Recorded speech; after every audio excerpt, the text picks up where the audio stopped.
देखो, which of the following acid has lowest value of dissociation constant. ठीक है, अच्छा ये है क्या डिसोसिएशन कांस्टेंट? एसिड है, एसिड का डिसोसिएशन कांस्टेंट क्या कहलाता है? के कहलाता है। क्या कहलाता है दोस्त? के कहलाता है। और के किस पर डिपेंड करेगा? K is directly proportional to acidic strength. जितना ज्यादा एसिडिक स्ट्रेंथ होगा, के की वैल्यू उतनी ज्यादा होगी, या के जितना ज्यादा होगा एसिडिक स्ट्रेंथ उतना ज्यादा होगा। अब देखो, और एसिडिक स्ट्रेंथ किन किन बातों पर डिपेंड करता है? It is directly proportional to क्या है? Minus I inversely proportional to plus I, directly proportional to minus M inversely proportional to plus M.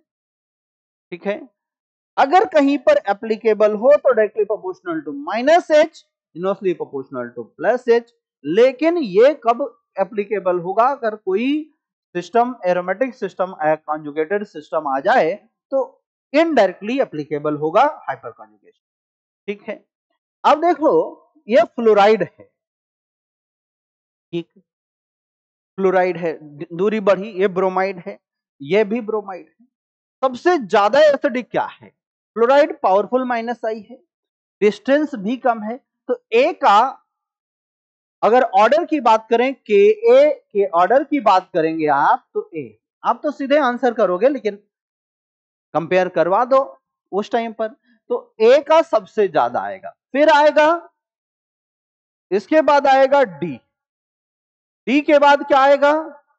D के बाद आएगा बी, और बी के बाद आएगा सी। अच्छा ऐसा क्यों हुआ दोस्त?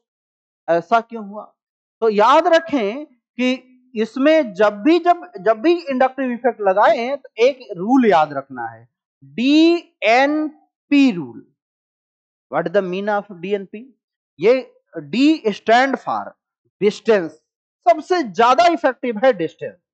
इसके बाद ठीक है नंबर ऑफ द ग्रुप, ठीक है, और पावर सबसे लास्ट में आता है।